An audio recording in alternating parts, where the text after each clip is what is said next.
Demorou. Vamos lá, vamos lá. Eu vou compartilhar a tela aqui com vocês, pessoal. Aí o pessoal que não está conseguindo participar da nossa matéria hoje, né, boa noite para você também que vai assistir depois dessa aula, mas já vou compartilhar aqui. Bom, hoje nós iremos estudar a seção 1.3 e a seção 1.4. Seção 1.3 fala, né, das estruturas, canais e formas de distribuição, mas propriamente dito é o projeto dos canais, dos canais de distribuição, né? Deixa eu fechar minha câmera, só para não ficar aparecendo o tempo todo. Aí. Projetos de canais de distribuição, tá? E depois a gente vai ver os canais de relacionamento. Só vou voltar no comecinho aqui. Deixa eu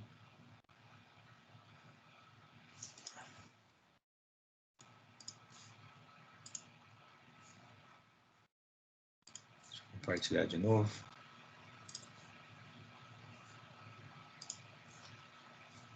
Vamos lá, só para a gente relembrar, né? Que a gente vai fechar a nossa primeira unidade hoje, tá? Os aspectos dos canais de distribuição.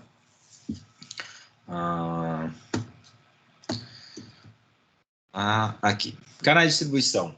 Né? O que são esses canais de distribuição? Eles fazem parte da grande área de marketing, né? A gente viu isso, viu que é uma atividade estratégica e que os atores principais das empresas, né? A cúpula administrativa, os administradores, eles devem fazer parte das decisões dos canais, do que fazer no canal de marketing, né? De quais as opções a serem adotadas, né? E a gente viu que também pode ser chamado de canal de marketing ou praça.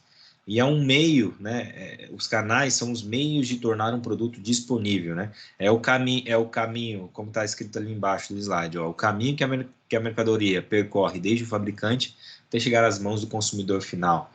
Aí nós vimos aí algumas definições, mas uma definição assim genérica que dá para a gente entender é essa, né? É o caminho que a mercadoria percorre desde o fabricante até chegar às mãos do consumidor final. A gente viu que tem uma relação, né, um relacionamento entre empresas, por isso que a cúpula administrativa, o pessoal que toma as decisões, a parte estratégica da empresa tem que participar, né, de saber quais os canais de distribuição vão ser adotados, né. Vimos que envolve gestão de empresas, envolve contratos, negociações, operações e os objetivos da distribuição, né, os fins da distribuição das mercadorias, né. Tem como função garantir a disponibilidade de produto, aumentar o potencial de vendas, fomentar a cooperação dos participantes, garantir o nível de serviços projetados, estabelecer um fluxo de informações rápido e confiável, buscar a redução dos custos e agregação de valor em toda a cadeia. A gente viu que nós temos 3 classificações, né, os canais verticais, os canais híbridos e os canais múltiplos. Os verticais direto, né, são estruturas tradicionais aí que vai numa sequência simples. Os canais híbridos, nesse tipo de estrutura, uma parte das funções ao longo do canal é executada em paralelo por 12 ou mais elementos da cadeia de suprimento. Os canais múltiplos, né, aí depende aí de múltiplos produtos, envolvendo aí varejistas, atacadistas, um passa para o outro, vende para o outro. O pequeno consumidor pode comprar do varejista B, pode comprar no atacadista A, então aí são canais múltiplos. É uma das classificações do nosso canal de distribuição, tá? As dimensões: profundidade, depende da quantidade aí de atores envolvidos no processo, amplitude, intensiva, seletiva e exclusiva. Por que não absorver todas as etapas? Foi uma das coisas que a gente debateu, né, discutiu. Por que não a empresa agregar, né, assumir todas as ações dentro de um canal de distribuição, desde a fabricação até a entrega final do produto. A gente viu o porquê que isso acontece, o porquê que é bom você terceirizar, por exemplo, né, essas outras etapas. Vimos também que faz parte a logística reversa, né, que nada mais é que a responsabilidade que uma empresa tem pelo produto que ela fabrica, né?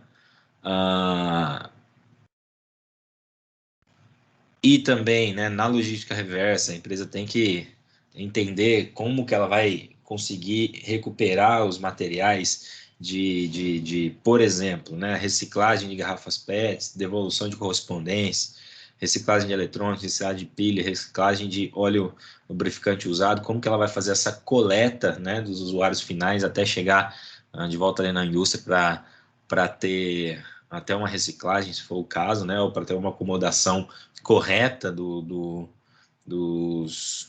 que foi descartado do seu produto, tá? A gente viu um ciclo aí da logística reversa.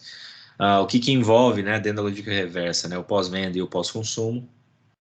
Pós-venda, como exemplos, aí a gente pode ver o erro de expedição, danificamento no transporte, excesso de estoque, né, e no pós-venda, esse produto retorna, né, nesses tipos de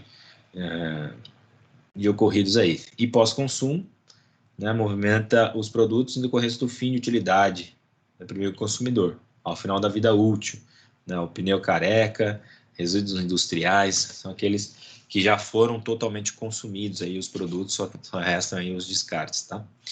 Vemos que tem que andar junto, né, a logística e o marketing, você tem que andar junto, que a logística vai responder como o produto chegará até o consumidor final e o marketing vai responder qual local será disponibilizado meu produto de forma a incentivar o seu consumo. Então a gente responde como irei vender o meu produto. Vemos que faz parte também o trade marketing, né? Que é criar diferenciais importantes ao produto, ao preço e à escolha correta dos canais de venda e distribuição.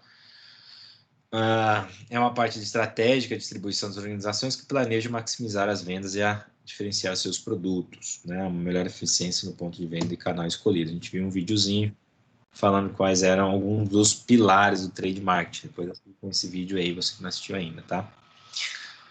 Na seção 1.2, nós vimos sobre sistemas de distribuição. A gente viu canais de distribuição, depois agora sistemas de distribuição, né? Os canais são os caminhos percorridos, mas como garantir o atendimento desses canais com eficiência, escolhendo bem as etapas, as atividades que irão ser feitas nesses canais, né? Que a gente pode chamar de distribuição física. Como que vai ser feito isso? São as atividades relacionadas a esse fluxo de produtos desde a sua origem até o cliente final. Garantir os produtos certos, nas quantidades certas, para os lugares certos, no momento certo, pelo menor custo possível, né? Sendo o mais eficiente possível, considerando o nível de serviço oferecido, tá? E o nível de serviço é o acompanhamento e rastreabilidade do produto durante a sua distribuição, né? Acompanhar o produto. Você, como empresa que fabrica um produto, você quer que ele chegue com qualidade até o seu cliente final. Não adianta você, né, produzir algo com qualidade, usar os melhores insumos possíveis, né, insumos até mais caros que o mercado usa, para ser danificado durante o transporte, por exemplo, para ser danificado durante a estocagem, a acomodação em um centro de distribuição, por exemplo, para chegar no seu consumidor final, ele vê que o produto está danificado e ele não vai colocar a culpa no agente intermediário, né? Ele vai colocar a culpa no produtor, né? E vai associar aquele defeito, aquela falha à sua marca. Então, é muito importante acompanhar, né? Fazer esse acompanhamento e a rastreabilidade do seu produto até a distribuição, mantendo o nível de serviço adequado, nível de serviço que você, pelo seu budget, né? Pelo seu orçamento que você planejou.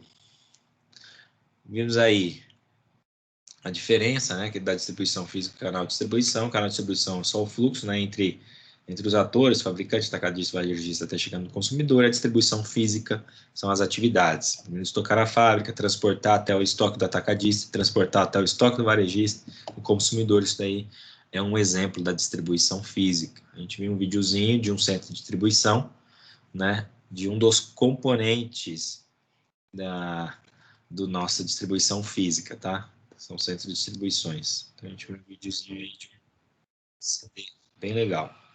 Outro componente, estoque de produtos, as informações, a gente viu que é importantíssimo, né, usar as informações corretas, inserir essas informações corretas dentro de um sistema, né, de informação, utilizar a tecnologia que a gente tem no mercado hoje para poder fazer esse acompanhamento do nível de serviço, tá?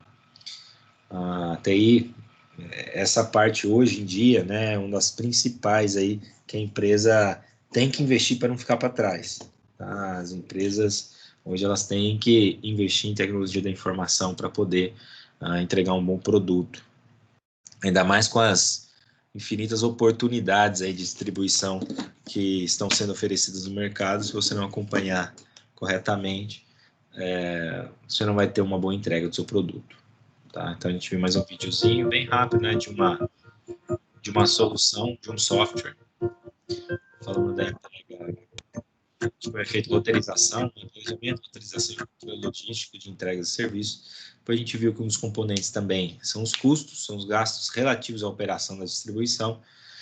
E é necessário, antes de tudo, definir os custos de transporte, armazenagem, movimentação da manutenção, estoque e custos esses decorrentes do nível de serviço, entre outros, né? Tudo tem um custo, né? Tudo tem um custo. Às vezes você pensa que uma simples ligação, um controle, tal, só de você estar gastando o seu tempo, né, durante o período de trabalho, isso daí já é um custo, já é um homem hora que está sendo gasto para fazer o acompanhamento do produto, tá? Então, tudo tem custo. E esses custos têm que ser levantados e levados em conta para você não sair no prejuízo no final, no preço de venda, né, do seu produto. Recursos humanos, dispor de pessoal devidamente capacitado e treinado para a execução das operações, né, da distribuição. Nós vimos também os veículos, né, que são utilizados para os transportes. Aí vimos alguns modais, né, algumas formas de fazer isso: modal terrestre, aéreo, aquaviário e dutoviário. Beleza? Então, aí foi uma revisãozinha, né, do que a gente viu nas duas primeiras sessões. E hoje nós vamos juntar esses dois conceitos, né, essas duas, isso que a gente aprendeu nas duas primeiras sessões,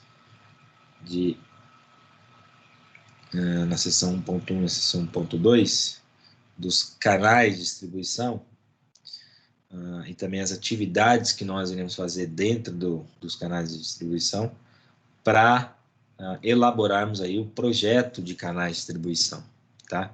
Então, antes de mais nada, a gente começa, antes de levantar as premissas, a gente pensa que como a gente vai fazer com que o nosso produto chegue ao final, né? A gente viu aí as atividades e quais os atores, por quais atores terão que passar o nosso produto, e a gente já começa a pensar na logística de distribuição, né? No caminho que esse produto vai correr. A logística de distribuição ela vai estar dentro do projeto dos canais de distribuição, tá? E o projeto vai depender do quê? Gestão de compras, né? Onde eu vou comprar os meus insumos, como que eles virão, né? Tudo isso vai compor o custo do meu produto final. Como vai ser feita a distribuição desse meu produto, como vai ser o transporte, qual é o modal de transporte, por exemplo, que eu vou utilizar para entregar o meu produto, tá? Tudo isso envolve logística, né? A gente tem que saber a melhor forma mais que atenda ao prazo, né? E que utilize os menores recursos, a menor quantidade de recursos financeiros para atender sempre, né? Sempre atendendo aí as necessidades do cliente. A gente viu na aula passada que as necessidades do cliente, o levantamento daquilo que o cliente quer receber, é claro que você vai propor todas as suas soluções, né, de acordo com o levantamento que você fez, as necessidades do seu cliente. Você está atendendo alguém, né? Você quer ser eficaz, eficiente e gerar impacto no mercado em que você está concorrendo, tá? Então, por isso que dentro do projeto você vai gerir gestão de compras, distribuição, transporte para fazer um bom projeto, sempre lembrando das necessidades do cliente. Lembrando que um projeto ele é feito durante um período, né, planejar e definir quais canais de distribuição serão utilizados e como, e estruturar os componentes da distribuição física, né? A gente vai definir qual vai ser o canal utilizado e quais vão ser os componentes da distribuição física, né? Juntando tudo isso, a gente vai ter o nosso projeto de canais de distribuição. Falando dessa parte de logística, eu peguei um vídeo bem legal aqui para a gente assistir. Deixa eu ligar aqui o áudio. Vamos lá. Bem rapidinho.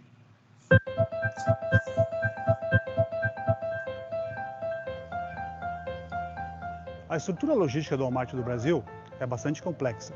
Hoje nós temos 18 centros de distribuição, entre eles 11 de cargas secas, 1 de farmácia.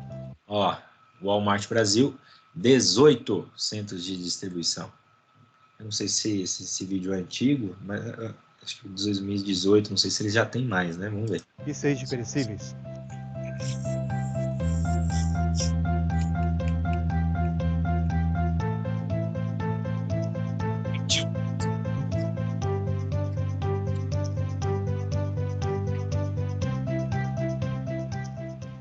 Nossa obrigação é separar os produtos para mandar para as lojas, para que cheguem na quantidade certa, na hora certa e a custos baixos para atender bem os nossos clientes.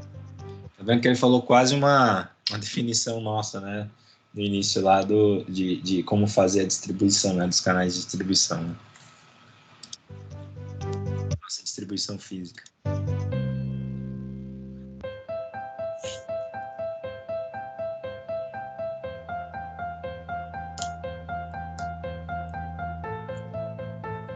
Na logística, nós também podemos agregar valor à cadeia. Utilizando a tecnologia Voice Picking, que nos permite emitir menos etiquetas no CD, nós imprimíamos cerca de 30 mil etiquetas por dia. Com o Voice Picking, essa quantidade diminuiu em 90%.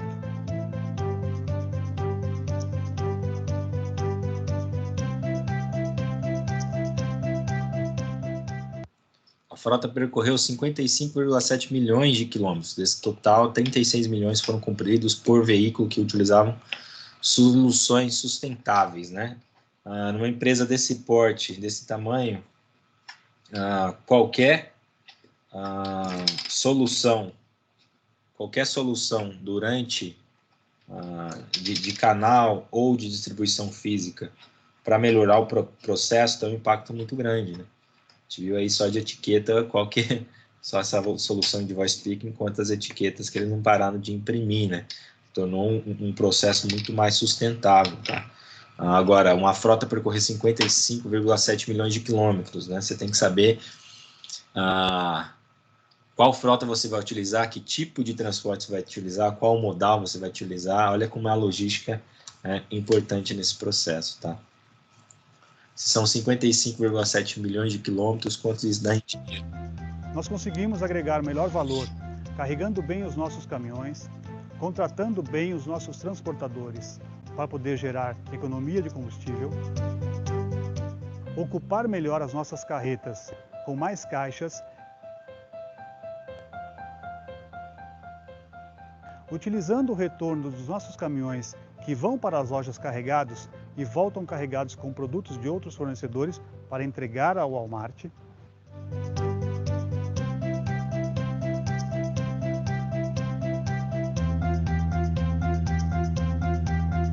Só fazendo planejamento logístico na volta dos caminhões, economia em 2013, 111,7 mil litros de combustível, deve ser diesel, né? 300 toneladas de CO2 a menos emitidos aí para a atmosfera.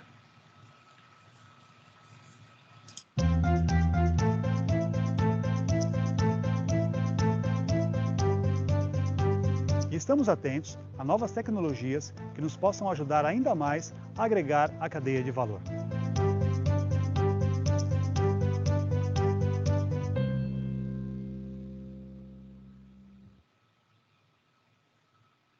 Isso é um bom exemplo de logística, né? Vamos lá, quais são os fatores que nós temos que levar em consideração no projeto? Eu coloquei os dois primeiros aqui são os dois principais que vão centralizar os outros fatores, tá? que são necessidade do cliente e o custo para atender às necessidades do cliente, tá? Necessidade do cliente, precisa entender quais as características do produto que o cliente aceitará, qual o nível de atendimento, prazo de entrega, fazer um levantamento de quais as necessidades do cliente mesmo, né? Qual produto ele quer, com que nível de qualidade ele quer e quando ele vai querer esse produto, tá?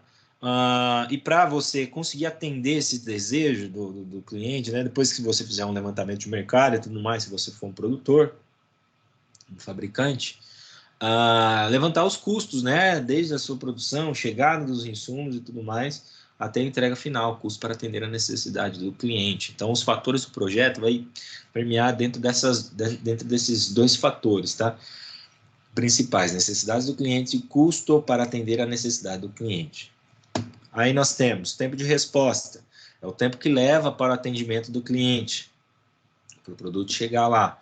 Variedade de produto, a quantidade de itens, produtos que a rede se dispõe a trabalhar, né? Qual a gama aí de produtos que a rede se dispõe a trabalhar. Disponibilidade do produto, é a probabilidade de ter um produto em estoque quando entrar no pedido.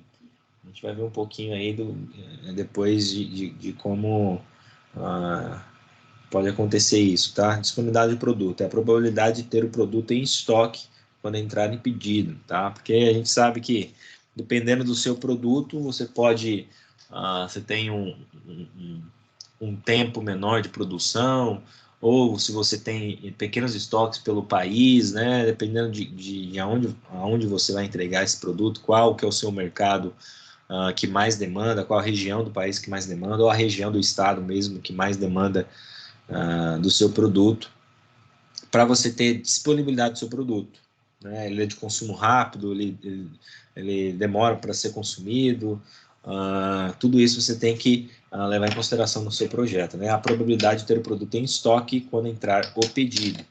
Quando entra o pedido, o meu cliente, ele quer esse produto rápido, ele consegue esperar um pouco para receber o meu produto, eu tenho que ter ele, se eu demorar para entregar o meu produto, eu vou perder o meu cliente, né?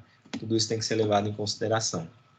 Experiência do cliente é a facilidade que o cliente tem para fazer e receber pedidos. Aí, diversas formas de ser feita essa experiência. Hoje em dia, né, praticamente, em alguns produtos, se vende mais até a experiência do que o próprio produto, né? Se vende mais a experiência do que o próprio produto. Se pensar aí, por exemplo, um café, né, aqueles cafés que são vendidos em microlotes, né? Os fabricantes lá, quem fornece o café para as cafeterias e tudo mais, quem faz um microlote de uma qualidade alta, ele vai ter muito interesse em como o varejista ali, o final, né, a cafeteria vai apresentar o café, em como ela vai fazer, se ela vai fazer uma boa tiragem do café. Existem até fazendas aí que mandam aí operadores para explicar como que funciona, quais são as qualidades, como tratar o grão do café. Hoje em dia, dependendo do produto, né, alguns produtos, a experiência do cliente, né, é até mais cara, né, o cliente aceita pagar mais caro pela experiência que ele vai ter. Facilidade de evolução é a facilidade do cliente devolver o produto e a capacidade da rede de lidar com a devolução, né? Se o cliente conseguir devolver facilmente, né, e a rede consegue absorver isso, se tem uma gama muito grande aí de logística, de várias formas de poder devolver esse produto. Por exemplo, aí os produtos que nós compramos online, a gente tem a facilidade de fazer troca, por exemplo, do produto, comprar um tênis online, por exemplo, e conseguir trocar esse tênis. Tempo de lançamento no mercado é o tempo que demora para levar um produto novo ao mercado. Ainda mais hoje em dia, né, com o mercado globalizado e a competitividade em praticamente mais aqueles de consumo rápido, por exemplo, roupa, né? Roupa é lançamento todo dia, né? Todo dia. Ainda mais, você pode pegar um exemplo maior, né? Carro, por exemplo, lançamento de novos modelos, de novas... um carro aqui no Brasil, você tem quantas formas de vender esse carro, né? Equipamento para cá, equipamento para lá. Você compra um carro pelado ou você compra um carro completo, né? Se, por exemplo, você vai comprar um Corolla, tem o Corolla Altis, Corolla XEI, Corolla XRS, e aí é uma infinidade aí. Mas os lançamentos no mercado, né, você tem que levar em consideração também para você fazer o seu projeto, né? Se eu lançar no mercado o meu produto, eu faço uma grande ação de marketing aí em televisão, em rádio, por exemplo, do meu produto, e eu tenho que, quando ele estiver no mercado, e quando eu fizer esse lançamento, ele já tem que estar no mercado. E o meu tempo para lançar o meu próximo produto é 1 ano. Então, a gente já começa a ficar preocupado aí em como fazer esse lançamento do produto no mercado, né? A gente começa a entrar nas minúcias aí dos projetos de canais de distribuição, né? Distribuição física. Olha quantos fatores a gente tem que levar em consideração, tá? Visibilidade do produto é a capacidade dos clientes visualizarem seus pedidos durante a operação. Também tem isso, tá? Vamos lá. Perguntas para responder. Quais os canais de distribuição serão utilizados se a gente for fazer um projeto de redistribuição? O produto será entregue no local do cliente ou um local pré-determinado?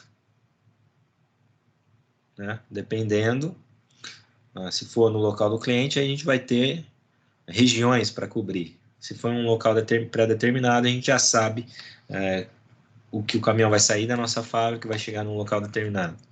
O produto passará por um intermediário ou por um local intermediário, vai passar por um CD, né, um centro de distribuição, vai ficar estocado por um tempo em algum lugar para depois, quando surgirem os pedidos, dependendo aí da minha demanda, se eu tiver que atender a minha demanda de uma forma rápida, o produto passará por um intermediário? Essas são 2 perguntas principais aí que nós temos que responder para saber quais os canais de distribuição serão utilizados. Beleza? Se vai sair direto da minha fábrica e vai chegar no varejista, ou se vai sair da minha fábrica, vai para o atacadista, fica num CD um tempo, depois vai para os varejistas, e o cliente vai lá buscar no varejista, né? Então, dentro dessas 2 perguntas, né, com base no negócio da empresa e respondendo as perguntas, surgem as opções de armazenagem, tá? Olha só, tem várias opções que você pode tomar, né, para o seu projeto de rede. Eu coloquei algumas opções aqui, e depois eu vou falar sobre 2 delas só para a gente exemplificar, tá? Armazenagem no fabricante com remessa direta, armazenagem no fabricante com remessa direta e consolidação em trânsito, armazenagem no distribuidor com entrega por transportador, armazenagem no distribuidor com entrega direta, armazenagem no distribuidor ou no fabricante com retirada do cliente, armazenagem no varejista com retirada do cliente. Tudo isso tem um custo diferente, é um canal diferente, é um sistema diferente.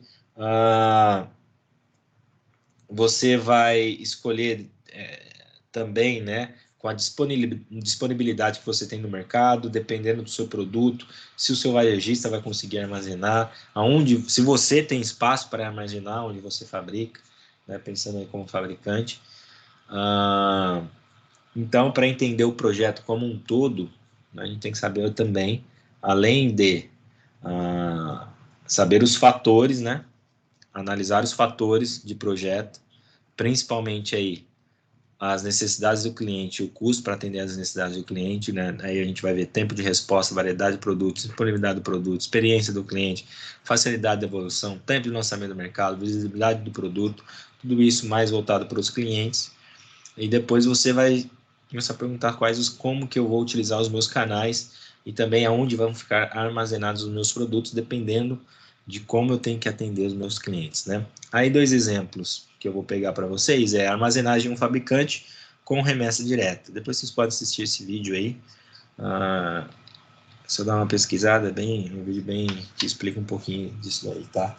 Foi daí que eu peguei essa figura para explicar. E aí a gente pode ver na linha contínua é o fluxo do produto e a linha pontilhada, tracejada, né, é o fluxo de informação. Né, os clientes vão pedir para o varejista o produto, né, tá vendo lá, ó, saindo dos clientes lá embaixo, os 3 clientes, aí sai, de cada um sai uma linha tracejada e vai para o varejista. O varejista recebe essa solicitação dos clientes.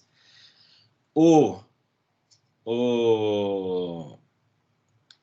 varejista passa a informação para os fabricantes, tá certo? Os lá em cima, os 2 lá em cima, os fabricantes. E como é uma armazenagem em um fabricante com remessa direta, já está armazenado no fabricante e a remessa direta ao cliente, ao consumidor final. Então, fluxo de informações, cliente gera demanda, passa para o varejista gera demanda para os fabricantes entregam diretamente, com remessa direta, né, aos clientes, tá? Armazenagem, porque ele já está com armazenagem na própria fábrica. Armazenagem no distribuidor com entrega por transportadora e encomendas expressas. Os clientes, né, passam as demandas, as informações, né, o fluxo de informações lá, passa para armazenagem e depósito de distribuição ou para o varejista, né, e a fábrica já tinha mandado, né, os produtos lá para o depósito ou para o varejista, onde estavam os produtos. Assim que é gerada a demanda dos clientes, né, pela linha tracejada, o depósito ou o varejista ele já envia, né, como encomenda expressa, aí já envia direto para os clientes, tá? Então são algumas formas de desenhar isso, né? Saber qual o fluxo de informações, qual é o fluxo de produto.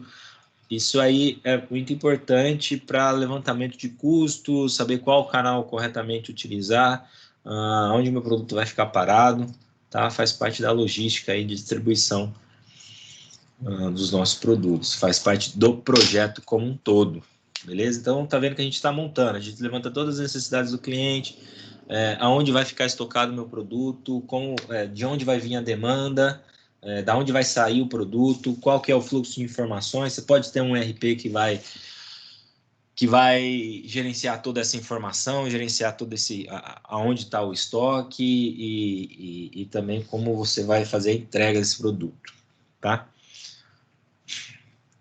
Olha lá, fase de pré-projeto. Fase de pré-projeto é fazer o levantamento das suas atividades, né? E quais as perguntas que você tem que responder, quais são cada um dos itens que você tem que ticar lá no seu checklist para fazer um projeto bom, um projeto eficaz e eficiente, tá? Na fase de pré-projeto, no processo, vamos lá, vamos pegar uma unha para a gente entender um pouquinho. Avaliar, na fase de pré-projeto, no processo de avaliação de viabilidade, você está vendo se é viável. Na atividade de análise da situação, na atividade de revisão interna, o que você vai verificar? Avaliar os processos logísticos existentes. Para esse meu projeto, vai ser necessário novos processos logísticos. Processo logístico que eu tenho, né, o já existente aqui na minha empresa, ele vai ser adequado, ou se eu para esse produto ele vai ser adequado, né? Avaliar os processos logísticos existentes. Outra pergunta, avaliar as estratégias da organização, né? Dependendo de quais as atividades que eu vou tomar, que eu vou fazer, que vai ser necessário, essas atividades estão dentro das estratégias da organização. Avaliar os principais recursos da empresa, mão de obra, equipamentos, instalações, né? Saber se eu tenho capacidade de colocar isso no meu projeto, né? Avaliar o desempenho, saber se o meu sistema já instalado, né, já em operação, ele está tendo um bom desempenho. Avaliar o fluxo e disponibilidade de informações. Então, aí tem umas... Só na sua revisão interna, você já tem muita coisa para pensar, tá? Deixa eu... Tem alguém que entrou aqui, a Gilmara.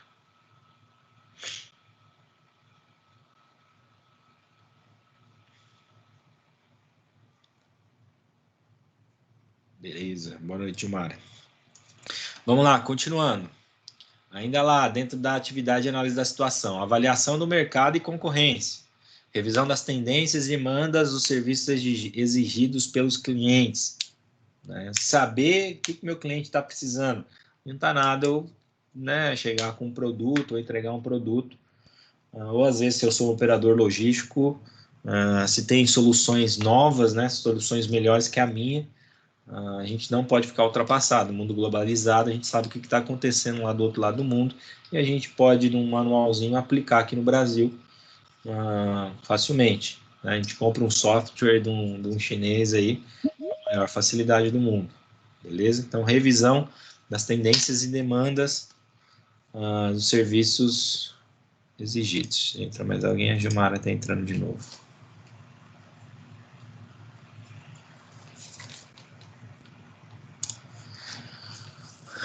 Entrevistar clientes especiais, aplicar pesquisas mais detalhadas. Aí já entra uma outra parte aí de estratégica da empresa, né? Inteligência de mercado, tem que saber como você vai atuar no mercado, saber quais são os seus clientes principais, aquele que você tem que atender da melhor forma possível, né? Nunca dar uma mancada com um cliente desse. Tá? Avaliar tendências em relação às exigências e os processos, como as aptidões da empresa e da concorrência. Tá? Então, você tem que saber com quem você está competindo, tem que avaliar o mercado, saber se essas empresas elas estão com novas soluções, ver se você não está ficando para trás. Relacionamento externo com os fornecedores, clientes e consumidores finais. Beleza? Muito importante esse relacionamento externo com os fornecedores, clientes e consumidores finais para você ter um feedback do que está acontecendo, né? Um feedback de como está sendo entregue o produto,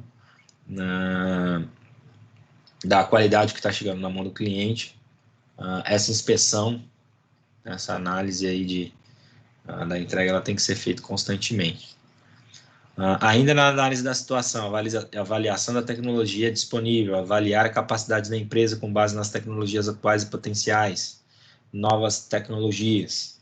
É muito importante ficar atento, participar de feiras, congressos, congressos acadêmicos, né, também, sempre olhar para a academia, as publicações, os artigos, o que está acontecendo aí no mercado.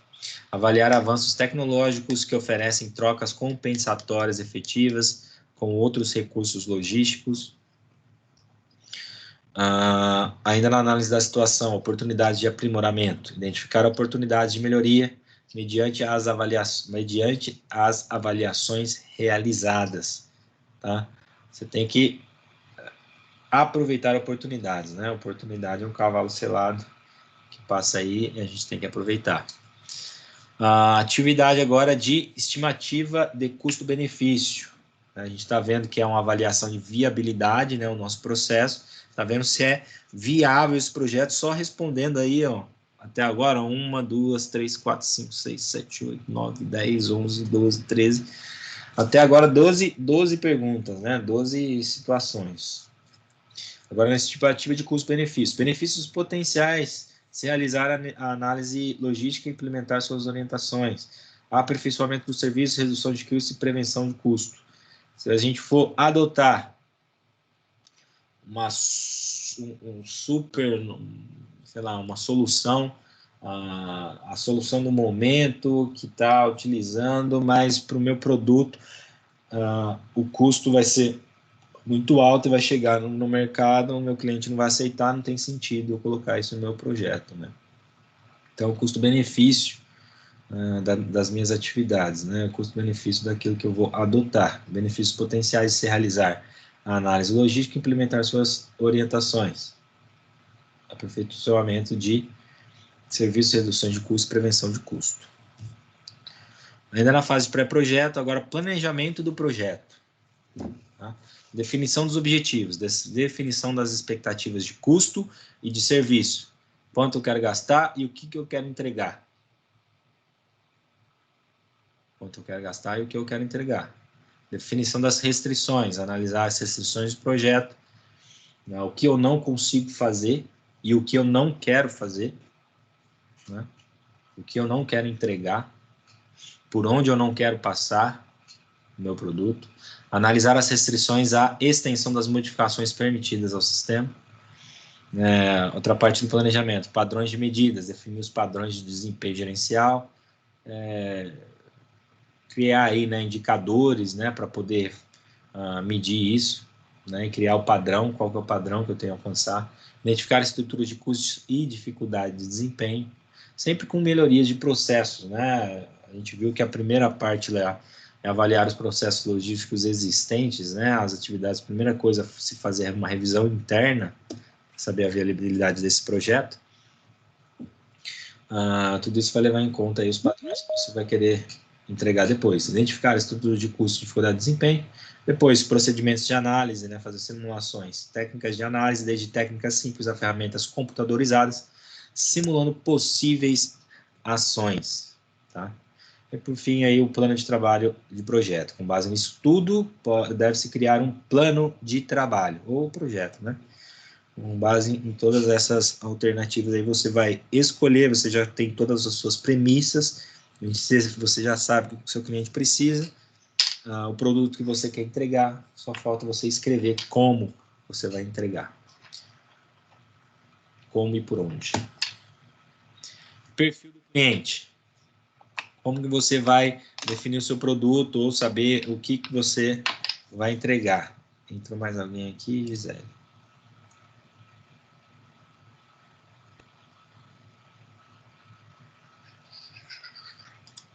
Vamos lá.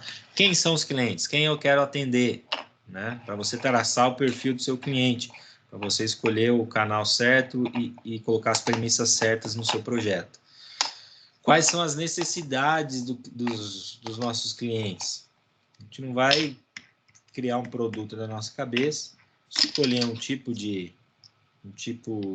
canal de distribuição e tudo tal, e chegar lá e, pô, não estou atendendo a ninguém. Né? Não faz sentido isso. Qual o nível de serviço desejado? Então, são 3 perguntas principais aí. Quem são os meus clientes? Quais as suas necessidades? E qual o nível de serviço desejado? Para você traçar o perfil do seu cliente. A partir disso daí, né, a gente tem aí os atributos de serviço ao cliente. Tá? Então, são vários fatores que a gente tem que analisar, porque hoje em dia tudo é atendimento do cliente, né? Dependendo do seu produto, se você não for muito específico, né, na sua produção, o mercado hoje é muito competitivo e tem muitas soluções aí de mercado que tá um comendo o outro, né? É a competitividade aí do dia a dia, né? Então, para não ficar para trás, você tem que conhecer como é o seu cliente, o que ele mudou, como ele está mudando, o que está influenciando a vida dele, né? Quais são os hábitos que ele está tá tomando para a vida dele e como que você vai atacar isso com o seu produto, tá? Um livro bem legal para vocês lerem, né, sobre isso, não sei se eu comentei com vocês ou se foi com uma outra turma, chama O Poder do Hábito, o Charles Duhigg, não sei se é assim que fala, Charles Duhigg, alguma coisa assim. Me chama O Poder do Hábito. Leia esse livro aí que é bem legal, fala bastante sobre o cliente, tá? Sim, fala bastante sobre hábito, né? Mas dão vários exemplos, tipo da Target, Alcoa, cassinos, como eles traçam um perfil assim sensacional dos clientes e fazem os clientes ficarem presos a eles, né? Hoje em dia, a gente tem as redes sociais. Depois que vocês lerem esse livro, eu estou para assistir foi até uma amiga minha até me indicou para eu assistir, e eu já tinha visto o trailer, né? É um documentário que tem na Netflix, chama O Dilema das Redes Sociais. Né? Como as redes sociais prendem aí os clientes também, né? Como se fossem clientes, os usuários, né? Como isso daí influencia no mercado. Então a gente tem que estar sempre ligado no que está acontecendo, principalmente hoje, né? Que está tudo na palma da mão com o celular. É uma mudança frenética. É produto de todo jeito, de toda cor. E ainda mais aí, se for pegar Facebook, Instagram e Twitter, só esses três aí já conseguem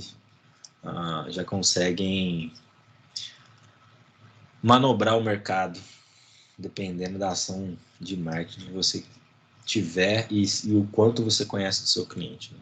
Então vamos lá, atributos de serviço ao cliente. Consistência do prazo de entrega. Você vai conseguir entregar, né? Esse prazo é consistente. Pedidos complementares supridos. Entrega de emergência quando necessária. Olha o tanto que a gente vai listar aqui, só de atributo de serviço ao cliente, tá? O cuidado que você tem que tomar. Auxílio da não disponibilidade. Auxílio à comercialização na loja. O trademark que a gente viu na aula passada. Monitoramento pelo fornecedor dos níveis de estoque do varejo. Telefonemas regulares dos representantes de vendas. Aviso do recebimento do pedido. Coordenação entre produção, distribuição e marketing. Qualidade da embalagem interna para o manuseio e exposição na loja. Qualidade da embalagem de transporte. Datas e validade legíveis nos recipientes. Revisões regulares da gama de produtos. Consultas sobre o desenvolvimento de novos produtos e pacotes. Exatidão dos documentos. Ofertas de prazo de crédito. Paletização bem feita. Olha só. Se pensar aí tem mais, né? Se pensar tem mais. Tá? Mais alguns atributos aí que a gente pode colocar ao serviço ao cliente, né? De serviço ao cliente. A gente tem que pensar em tudo isso, né? Para responder quem são os clientes, saber quais são os clientes, né? Quais são as necessidades para a gente entregar o nível de serviço desejado. Então, levar em consideração esses atributos aí. Vamos lá. Projeto de redistribuição, eu coloquei um bonequinho aí subindo uma escada, que aí são os passos que a gente tem que ter para o nosso projeto. Tá? Primeiro, canais de distribuição. A definição do caminho. E isso a gente foi pensando, né? Construindo, né? Como fazer esse projeto de rede. Desde lá da nossa primeira aula, né? Falando sobre canais de distribuição, o que a gente vai utilizar, quais são os canais, quais são os atores. Depois, como vai ser feita, né? A distribuição física. A gente viu lá os CDs e tudo mais. Quais as atividades que a gente vai incorporar dentro dos nossos canais de distribuição. Aí agora a gente está vendo, né, as necessidades do cliente, as premissas de projeto, como que a gente vai atender, os atributos, as características do projeto, tudo para montar um bom projeto, tá? Canais de distribuição, a definição do caminho que o produto irá fazer para chegar ao consumidor final. Verticalização, lembra lá, um atributo. O que a empresa irá produzir internamente, o que irá subcontratar de empresas externas. Vale a pena eu fazer essa etapa ou vale a pena eu subcontratar? Instalação, decisão sobre a localização geográfica e quantidade de depósito, tamanho, volume e um mix de produtos, né? Um mix de produção, variedade, arranjo físico e forma de manutenção, olha só. Outra etapa, transporte, escolha do transporte adequado, modal adequado para a movimentação dos produtos, decisão entre frota própria ou terceirizado, perfil da frota e política de dimensionamento e renovação. Eu tinha um amigo meu que ele trabalhava, acho que trabalha ainda, né, numa consultora, trabalha numa consultora de projetos. Como é que chama? Visagio. Isso, Visagio. Uma dessas grandes consultorias aí de projeto, tá? Ele já conversava bastante com ele, até um tempo que eu não converso com ele, mas ele já me falou de alguns projetos que ele participava, né? E ele participou de um projeto bem legal aí de uma empresa de logística, se não me engano, é a JSL, né, Júlio Simões Logística, e ele fez um estudo de quanto tempo, né, porque essas grandes empresas de logística, elas conseguem movimentar uma fábrica de caminhões, por exemplo, né? A escolha do caminhão, ela vai movimentar o ano de uma fábrica de caminhões. Pra vocês terem uma ideia, o poder, né, dessas grandes empresas logísticas, né? Vai comprar, sei lá, 40, 50 caminhões, né? E o estudo dele, né, foi saber qual o menor custo de aquisição desses caminhões, qual tipo de caminhão, né? Qual aí estava competindo com Volvo, com quais são as outras marcas? Todas essas marcas grandes aí de fabricantes aí de caminhões, né?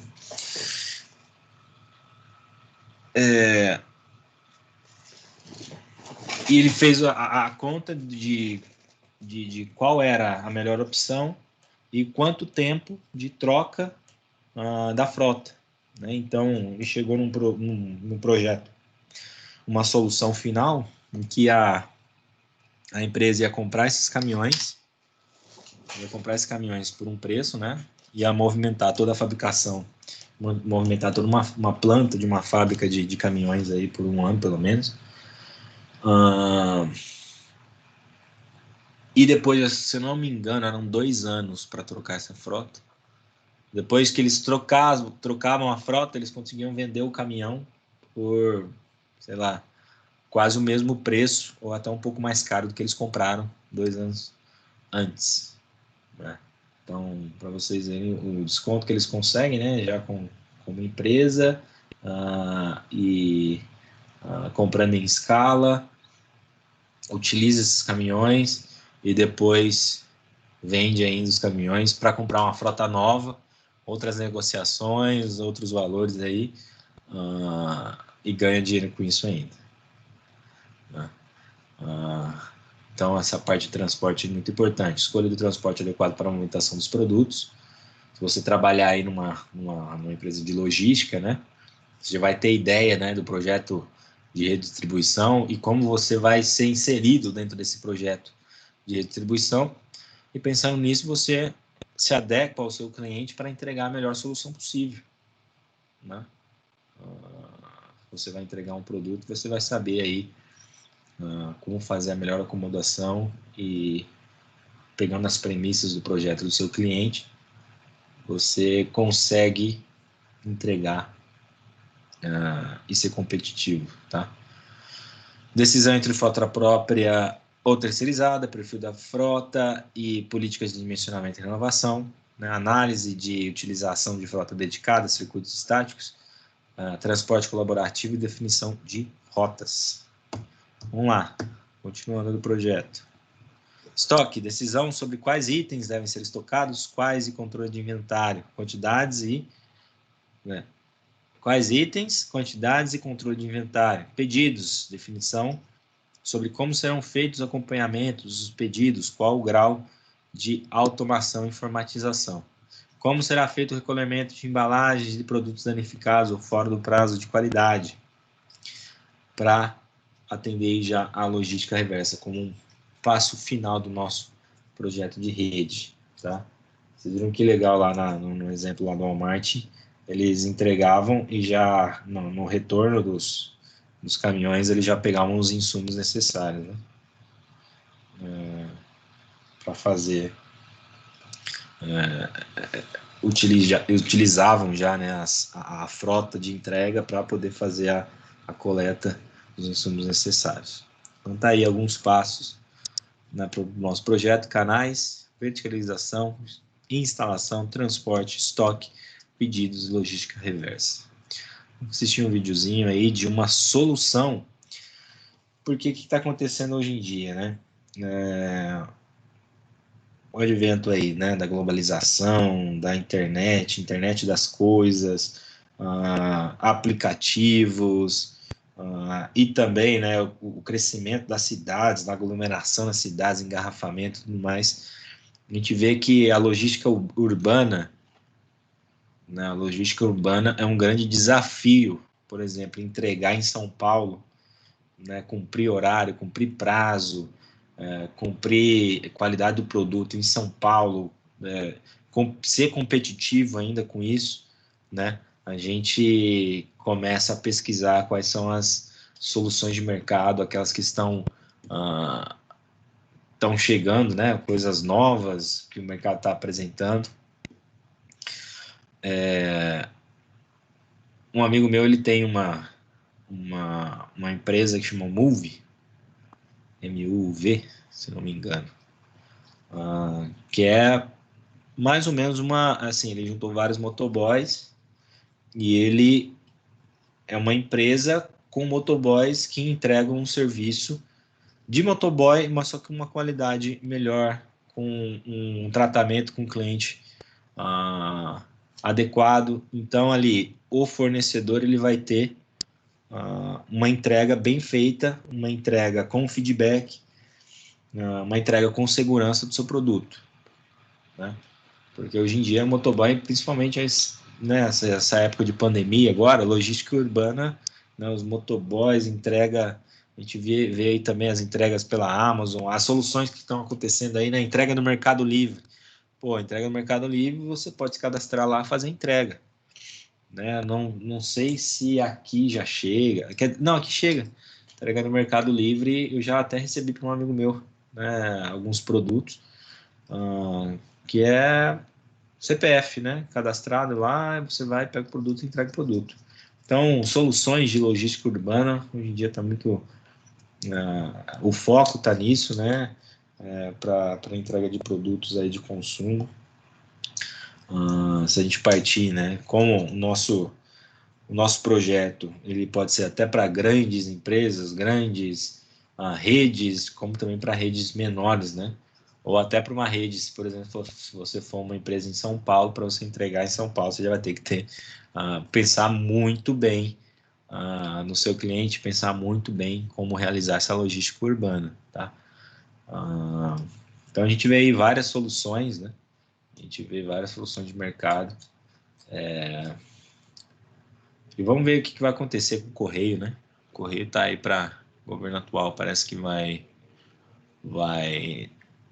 privatizar mesmo. Eu vi algumas notícias que já tinha Amazon, não sei se era Mercado Livre, várias empresas aí de olho já para poder botar para frente isso daí, né?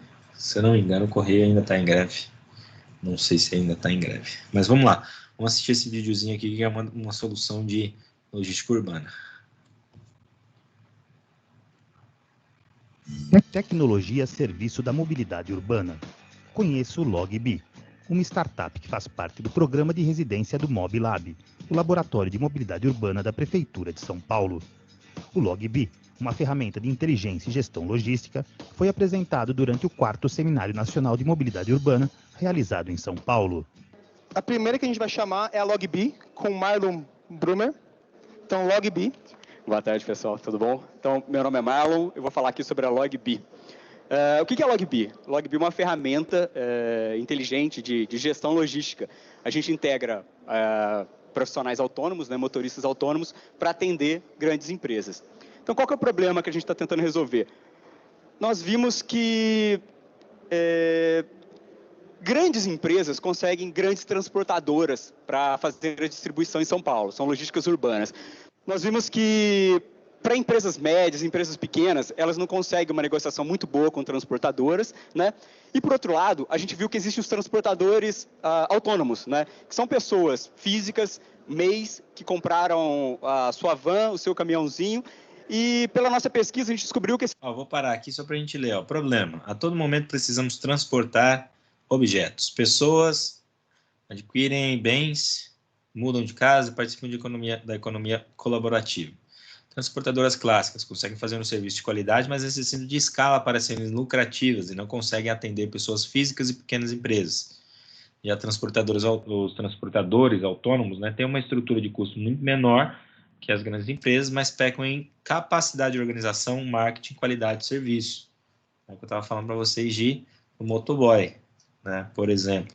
E, né, essas soluções aí, por exemplo, essa da LogBee, da Move lá, um amigo meu, a gente está encontrando demais e está crescendo demais esse mercado, tá? Como atender a demanda por transporte de forma eficiente e prática, ao menor custo possível. Os motoristas, eles ficam mais ou menos 30% só do tempo com o baú carregado, né, atendendo alguém. Então nós vimos, opa, existem empresas querendo fazer entregas, existem vários motoristas autônomos com carro disponível. Por que a gente não faz essa ligação entre eles? Foi daí que surgiu a LogBee. Então o que nós fazemos? Nossos clientes hoje, que são empresas, por exemplo, a Lojas Mel é uma cliente da LogBee, ela envia para a LogBee todos os pedidos que foram feitos. Hoje, se você comprar no e-commerce da Lojas Mel, provavelmente alguns produtos vão ser entregues pela gente. Ela manda isso para a LogBee roteiriza isso e ela encaminha isso para os motoristas autônomos, né? Dessa forma aqui que funciona, né? A loja manda para a gente encaminha, roteiriza, encaminha para os motoristas autônomos, eles recebem no aplicativo deles, eles vão, no dia seguinte, eles carregam os caminhões, os carros, as Fiorinos, e eles saem fazendo as entregas em São Paulo. Mas, tá, como é que a LogBee está ajudando na mobilidade urbana, né? Isso aqui é um exemplo bem legal de 100 entregas na cidade de São Paulo.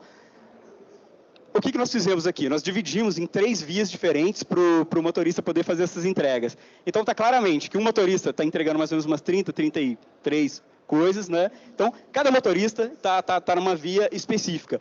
O que nós fizemos com isso? Esses motoristas, normalmente essa rota era feita por 4 motoristas, né? Então, nós conseguimos colocar um carro a menos na rua, né? Otimizando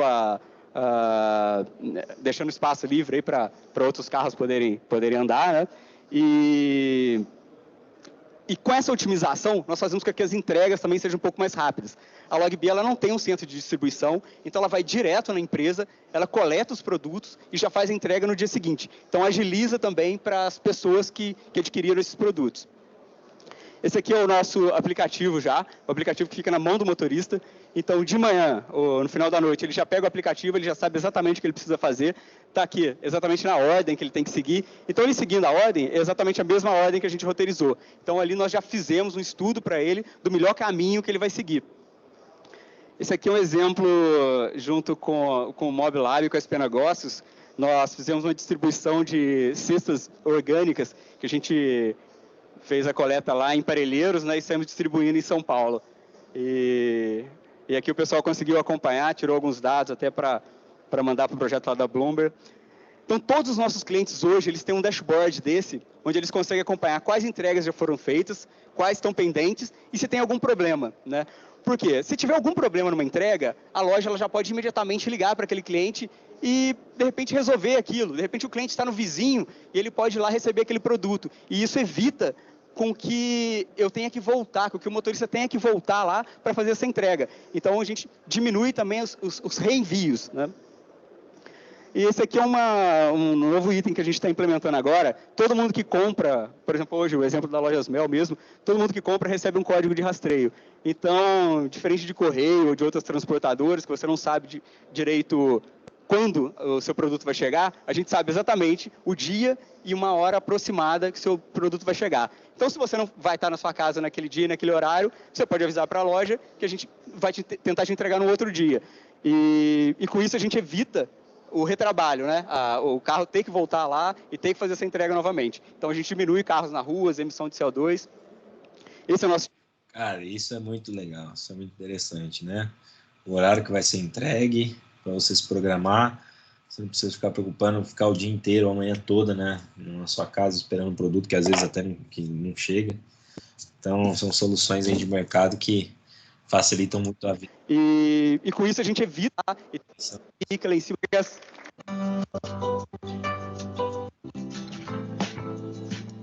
Mobilidade urbana sustentável. Beleza? E essa foi a nossa sessão 1.3, né? Falamos um pouquinho aí, né, sobre os clientes, projeto e as suas fases, os fatores de projeto. Vamos passar. Logística e distribuição, né? O que envolve os projetos,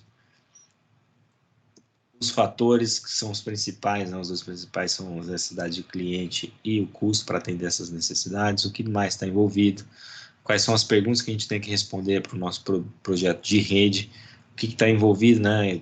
Um exemplo aí de uma parte da rede, né? Em como fazer a armazenagem, aonde vai estar estocado o nosso produto.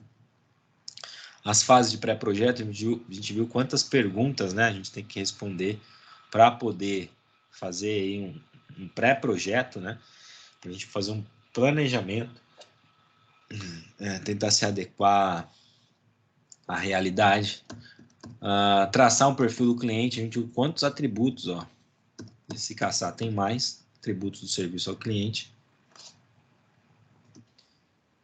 e uma escadinha aí para a gente desenhar o nosso projeto, né? Canais, verticalização, instalação, transporte, estoque, pedidos, logística reversa e tudo isso, né, envolvendo aí, dependendo aonde você, qual a sua atuação, né? Se for na cidade, né? Uma logística urbana aí, e sempre buscando, né? Sempre buscar entender qual que é a melhor solução para o seu produto. Pessoal, a gente acabou essa sessão. Vocês querem que continue direto e a gente acaba em 15 minutinhos e a gente acaba, 15 ou 20 minutos, ou vocês querem um intervalo? Para mim, pode tocar direto. Beleza.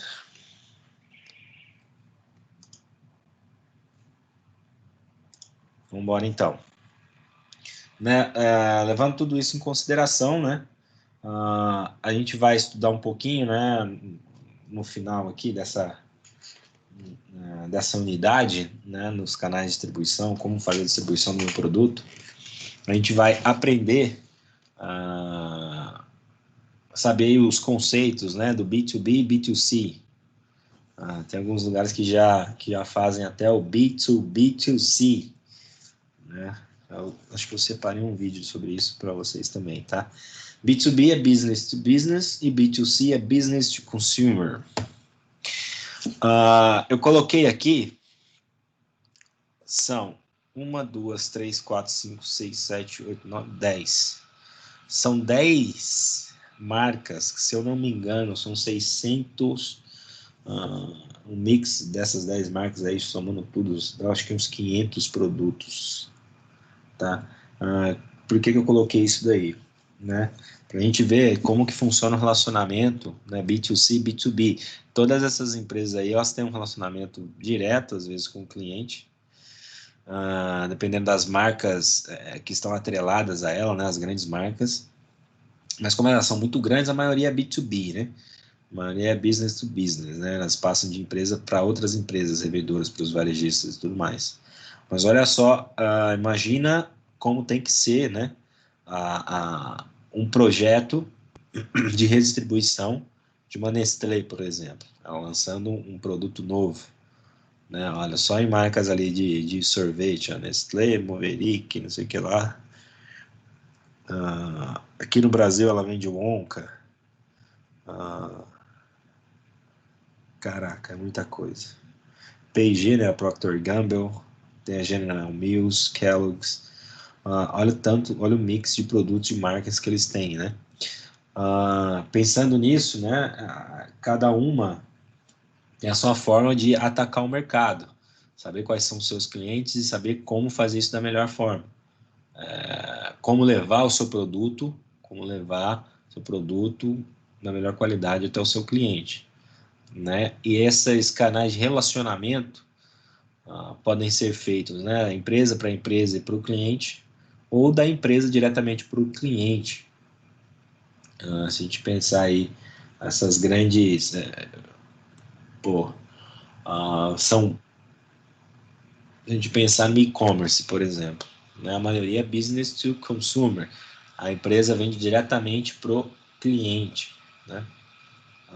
Se a gente for pensar nessas empresas que, sei lá, uns brechó, alguma empresinha que vende pelo Instagram, a relação do Instagram com ela é business to business, mas se for pensar propriamente no produto, né, ela tem um canal de relacionamento ali direto com o consumidor, né? O consumidor consegue receber, por exemplo, uma roupa e vai fazer uma reclamação, fazer um agradecimento, falar qual foi o estado que chegou, consegue fazer qualquer reparo com esse canal direto, né, da empresa com o consumidor.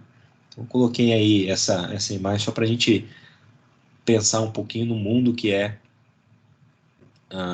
os canais de relacionamento, né? Como fazer isso da melhor forma possível, tá? Então, a gente pode ver, né? B2B, business to business, é a transação comercial entre empresas. Em outras palavras, é um ambiente que uma empresa, né, a indústria, distribuidor, importadora, revenda, comercializa seus produtos para outras empresas para revenda, transformação ou consumo. Business to business. Business to consumer é a transação comercial entre empresa, indústria, distribuidora ou revenda, e consumidor final. A gente viu nos nossos canais lá, dependendo da amplitude, né? A nossa ligação direta lá da indústria diretamente com o nosso consumidor final, né? Por exemplo, a empresa Natura tem um processo de venda direto ao consumidor final. Também pode ser considerado business to consumer a comercialização de um atacado ou varejo ao consumidor final, tá? Então, se você for ver o final de um canal, de uma cadeia de distribuição, de um canal de distribuição, né, lá do nosso varejista pro consumidor final, a gente pode ver que esse relacionamento é um B2C, tá? Essa prática vem se mostrando crescente em função da internet e do comércio eletrônico, o e-commerce, tá? Canais de relacionamento. Coloquei um vídeo aqui bem legal sobre a internet das coisas. Como hoje em dia, né, a internet... eu lembro que quando eu comecei a faculdade em 2008, né, smartphone pouca gente tinha. Depois, só no final ali, que já estava tendo smartphone e tudo mais, aqui no Brasil pelo menos, né, no meio que eu vivi. Hoje todo mundo tem acesso à internet 24 horas, os aplicativos, e como tudo isso está relacionado aí também com as nossas entregas de produto, por exemplo, como a internet, como a tecnologia da informação, ela está presente também nos produtos, né? Rastreamento, a gente viu aí, né, o LogBee, né, como que eles fazem o rastreamento de tudo que está acontecendo. Então, a gente consegue ter tudo integrado, né, para a gente saber o que está acontecendo nesses canais de relacionamento dentro do nosso canal de distribuição. Vamos ver esse videozinho só para a gente se inteirar sobre a internet das coisas. Algumas coisas precisam de um manual. Um pequeno livro ou folheto que ensina como devem ser usadas, mas ferramentas ou objetos verdadeiramente úteis e que resolvem nossos problemas normalmente não precisam de um. Quando algo é tão complicado a ponto de precisar de um manual, e principalmente se esse manual é tão complicado a ponto de começar com uma explicação sobre ele mesmo, você pode começar a ficar preocupado. Este vídeo explica a internet das coisas e foi feito pelo NickBR. Hoje, você não precisa mais de um manual para usar a internet em seu tablet, smartphone ou computador, certo? Mas não foi sempre assim. A internet nasceu da ARPANET, uma rede experimental financiada pelos militares dos Estados Unidos. Ela nasceu interligando grandes universidades e centros de pesquisa. Era literalmente uma rede que interligava computadores de médio e grande porte, permitindo que os pesquisadores em cada universidade compartilhassem a capacidade de processamento dos seus equipamentos. Com o tempo, mais e mais redes foram se interligando até chegarmos à grande rede mundial que temos atualmente. Várias aplicações interessantes, usadas principalmente para facilitar de alguma forma a interação entre pessoas,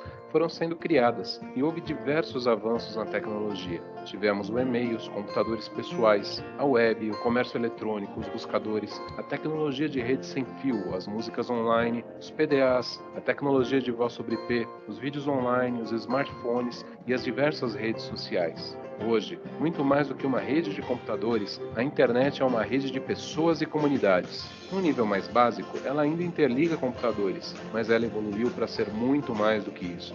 Mark Weiser, um importante cientista da computação, criou no final da década de 80 um conceito interessante. Nas palavras dele, a computação ubíqua é a terceira onda da computação, que está apenas começando. Primeiro, tivemos os mainframes, compartilhados por diversas pessoas. Estamos na era da computação pessoal, com pessoas e máquinas estranhando umas às outras. A seguir vem a computação ubíqua, a era da tecnologia calma, quando a tecnologia recua para o pano de fundo de nossas vidas. É dele ainda a afirmação de que as tecnologias mais importantes são aquelas que desaparecem. Elas se integram à vida do dia a dia, ao nosso cotidiano, até serem indistinguíveis dele. É verdade que ainda hoje estranhamos um pouco a tecnologia, mas é cada vez menos verdade. Lembrando o que afirmamos no começo deste vídeo. Hoje, você não precisa mais de um manual para usar a internet. Podemos também dividir a história da internet em 3 fases. A primeira fase foi a da internet como uma rede de computadores. Com o tempo, ela evoluiu para uma segunda fase, onde passou a ser uma rede de pessoas e comunidades. Estamos atualmente vivendo o nascimento de uma nova fase, da internet das coisas. Nessa fase, a rede passa a interligar vários tipos de objetos e dispositivos inteligentes, que vão interagir entre si e conosco, tornando o nosso dia a dia mais fácil. A internet e os computadores estão desaparecendo, estão cada vez mais tão presentes em tudo que nem reparamos mais neles. Simplesmente esperamos que estejam lá e os utilizamos sem muito esforço. O físico e escritor contemporâneo Michio Kaku afirma que em cerca de um século, talvez nós possamos ser como os deuses da mitologia. Computadores silenciosamente lendo nossos pensamentos serão capazes de realizar nossos desejos. Nós poderemos mover objetos apenas com a força da mente. Com o poder da nanotecnologia, poderemos pegar um objeto e transformá-lo em alguma coisa diferente. Embora coisas assim possam parecer inimaginavelmente avançadas, as sementes dessas tecnologias estão sendo plantadas nesse momento. É a ciência moderna e a tecnologia, e não mágicas encantos, que nos darão esse tipo de poder. Atualmente, já é possível, por exemplo, automatizar toda a sua casa e controlá-la por um tablet. Eventualmente, você nem precisa controlar as coisas. Os objetos podem simplesmente reagir à sua presença. Cidades podem espalhar sensores para monitorar a temperatura, a velocidade do vento, umidade e qualidade do ar. E esses podem ajudar na previsão do tempo, por exemplo. Um automóvel pode comunicar-se com outros diretamente, avisando-os de um engarrafamento, ou mesmo de uma freada brusca ou acidente. Você pode usar objetos, como relógios ou roupas, para monitorar constantemente seu pulso ou outras medidas do seu estado de saúde e avisar seu médico automaticamente em caso de problemas. Sua geladeira pode fazer sozinho o pedido dos produtos que estão para acabar. Há realmente tantas possibilidades diferentes que é difícil escolher quais enumerar como exemplos. Essa evolução da internet tem realmente muitas possibilidades promissoras e é muito bem-vinda. Contudo, também temos que tomar alguns cuidados. Vamos falar agora de alguns pontos de atenção importantes em relação a esse futuro.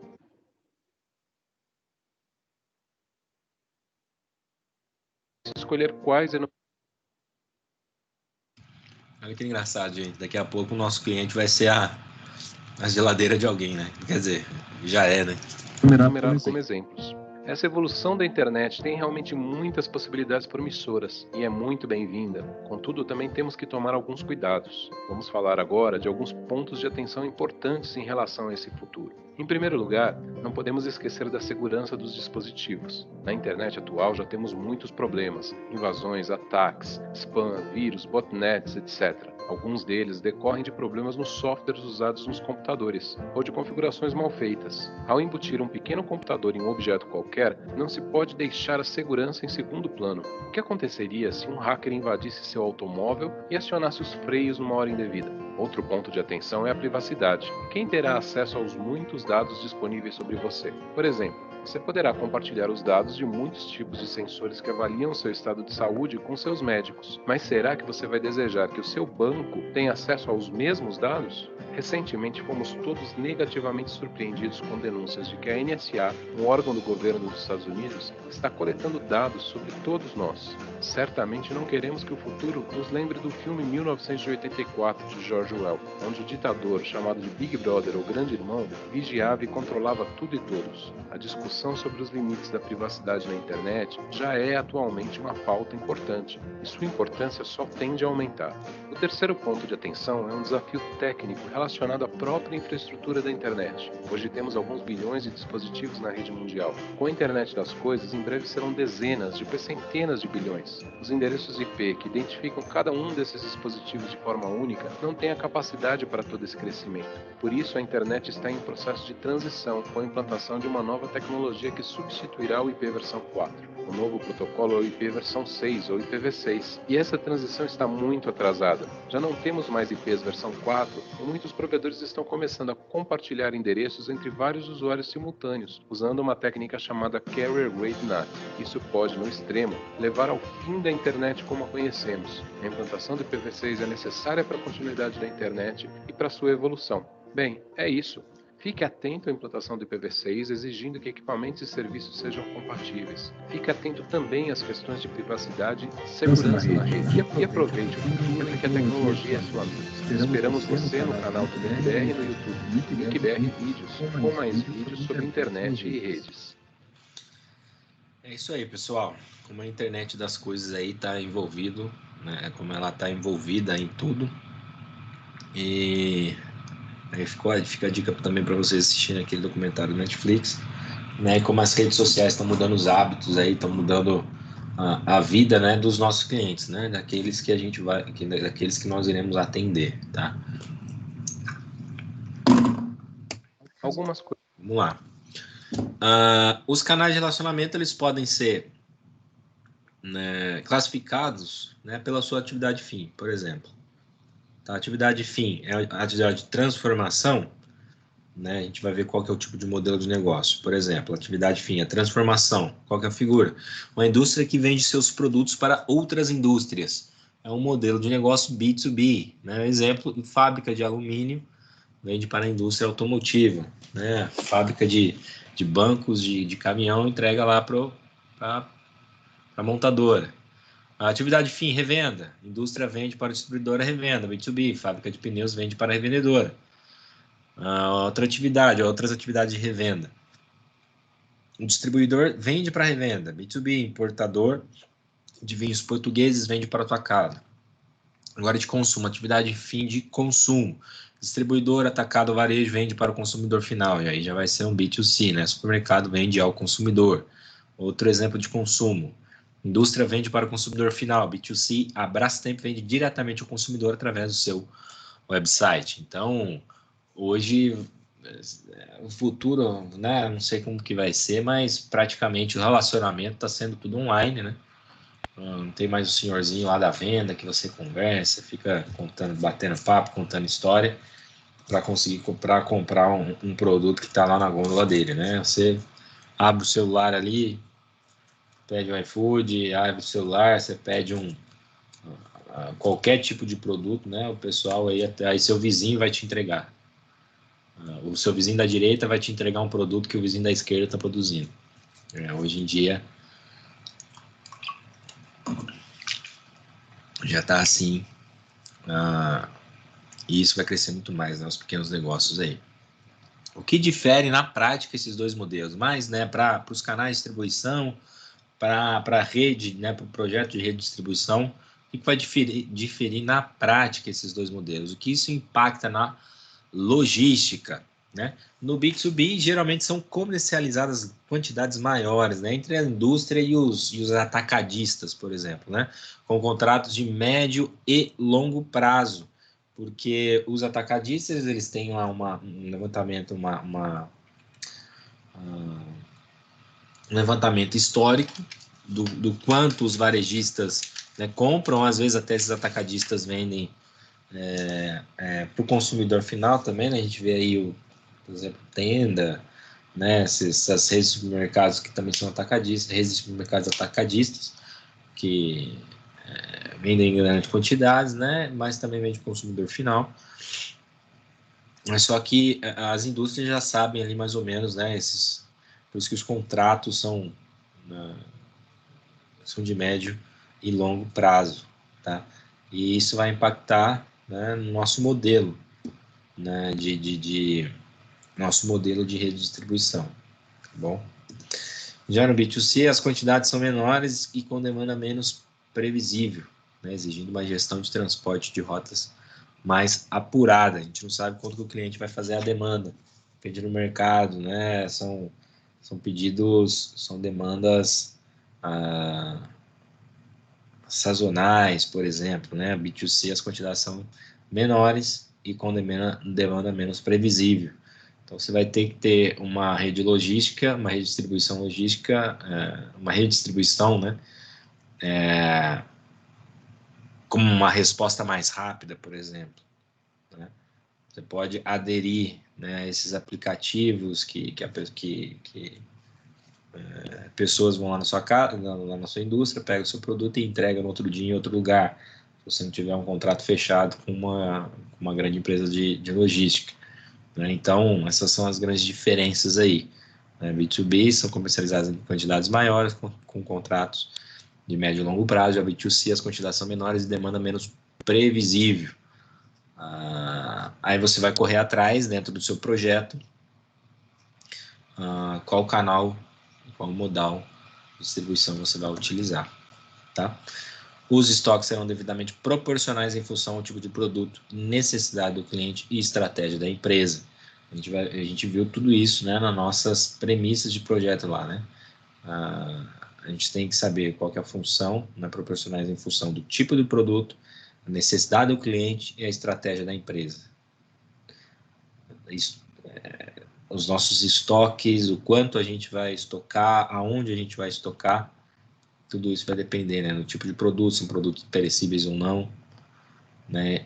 Entendendo o nosso cliente, qual que é a necessidade dele de prazo de entrega, qualidade, e principalmente a estratégia da empresa, qual que é a estratégia que a empresa utiliza para fazer esses estoques, tá? Agora a gente vai falar um pouquinho, né, sobre logística do varejo virtual, né, que hoje em dia tudo é virtual, e essa logística funciona da seguinte forma, tem as características, né? Funcionamento da loja 24 horas por dia, 7 dias da semana, essa é a característica principal. Você consegue comprar a qualquer hora, né, do dia, qualquer horário do dia, qualquer dia da semana. Você não precisa esperar o horário comercial, né, para ir na loja, lá no centro da cidade, para achar estacionamento, para esperar na fila, para pegar um negócio super pesado, para você colocar no seu carro e levar para casa. Só nessa aí, você está em São Paulo, precisa de um lado a outro da cidade, já perdeu a tarde toda para comprar um produto, né? Então você abre seu celular de manhã, faz o pedido, fica trabalhando em outra coisa, mais produtivo o dia todo. Quando você chega à tarde em casa, já está lá na porta da sua casa batendo o seu produto. O oferecimento de um rico conjunto de informações que envolve a localização e identificação do produto, com comentários de outros consumidores, informações sobre preço, frete e tempo de entrega, né? As características também aí são as avaliações do produto. Muito importante isso. E saber como, né, você vai fazer essa pesquisa, né, como você vai disponibilizar a avaliação do seu produto para os seus clientes, né? Porque uma avaliação ruim do seu produto no mercado tem um impacto muito alto, muito grande. Quantas vezes aí vocês já não entraram em algum site para comprar algum produto, aí tem uma avaliação ruim, uma você até vai, você olha de novo, tem 2 avaliações ruins, você já, pô, não vou comprar. Na terceira, então, pô, o negócio é ruim mesmo, né? Esse produto é ruim mesmo. Aí você nem indica nem para ninguém. Então, avaliações são muito importantes. E tem que tomar cuidado com a má fé da internet também, né? Para destruir um produto é muito fácil. Um ciclo de tempo. Tanto que nessas avaliações já viraram um novo mercado, né? O Reclame Aqui, por exemplo, é um exemplo disso, né? O Reclame Aqui é um exemplo de reclamações de avaliações. Tá? Um ciclo de tempo para a entrega dos produtos e serviços menor, né, já que integra vários tipos de soluções, né? Custo de comunicação menores, eliminação de intermediários do canal de distribuição. Você não precisa ficar ligando para ninguém, você manda uma mensagem, às vezes um computador te responde, já tem as respostas ali que você precisa, você já clica na resposta que você precisa, e o computador já faz o pedido automático para um centro de distribuição que vai acionar lá um robozinho que vai movimentar uma carga, já vai colocar dentro do caminhão que no outro dia está na sua casa. né? Custo de comunicação muito menores, eliminação de intermediários do canal de distribuição. O tempo de exposição da marca aumentado, vai estar ali, dependendo das avaliações também, se elas forem positivas, o mercado, o varejo virtual, né, a compra virtual, a gente pode, hoje está todo mundo inserido nisso e a gente sabe muito bem como é que funciona, como que a gente compra, como que a gente não compra, mas se nós estivermos do outro lado, né, não dos compradores, dos consumidores, mas dos entregadores de serviço, a gente vai ter que analisar muito bem e passar, né, mesmo que seja um varejo virtual, passar por todas aquelas perguntas, aquelas premissas de projeto da mesma forma, tá? Da mesma forma, porque não importa, a gente ainda não tem uma máquina que faz teletransporte, né? Sobe um produto aqui, ele aparece do outro lado, na sua casa. Ainda não, né? Algum dia vai acontecer. Um dia vai acontecer. Às vezes você já tem hoje impressora 3D, né? Dependendo do tipo de produto. E se você tem uma impressora 3D, a empresa só te manda lá o projeto, você imprime na sua casa, por exemplo. Então estão aí as características, né, da logística do varejo virtual. Vamos ver se tem mais alguma coisa aqui. Pessoal, então hoje a gente viu, né, nós vimos as sessões 1.3 e 1.4. Eu vou abrir a câmera aqui. As sessões 1.3 e 1.4. E fechamos a nossa unidade 1 de canais e projetos e redes de distribuição. E as atividades dentro dessa distribuição. Conversamos um pouquinho sobre canais de relacionamento, business to business, business to consumer. E fechamos aí como a gente monta um projeto bem elaborado, com as premissas corretas, atendendo bem o nosso cliente e sendo eficaz e eficiente, tá? Essa aula ela foi gravada, ela vai ser disponibilizada, né? Eu vou subir ela no YouTube. Uma facilidade que a gente tem aí, vou subir ela no YouTube e vou disponibilizar aí o vídeo para vocês no AVA, tá? Só um recado que o Ronaldo pediu para passar para vocês: participem, né, das atividades, tá? Eu ainda não vou passar uma atividade hoje, vou passar na próxima aula. Participem das atividades que vocês têm no AVA, tá? Desafio nota máxima, participem, entrem lá, e também as atividades das nossas aulas, né? Entrem lá, né, essas duas sessões já, sessões 1.3 e 1.4, vocês já fizeram 1.1 e 1.2, né? Eu sei disso. Então entrem lá, realizem as atividades que vocês fazendo, né, esse aprendizado progressivo, né, esse aprendizado no tempo correto, não fica pesado, né, não fica pesado para ninguém, não fica pesado para vocês, e vocês aprendem o conteúdo de uma forma melhor. E também é legal para vocês irem, para quem já trabalha, para quem está no mercado aí, irem inserindo isso no dia a dia de vocês, tá? Vocês já irem pensando em como fazer e aonde atuar, tá bom? Então, obrigado, essa foi a nossa aula de hoje. Tenham todos um bom resto de noite aí, um bom descanso. Um abraço. Valeu, Davi, obrigado, um abraço, boa noite. Boa noite.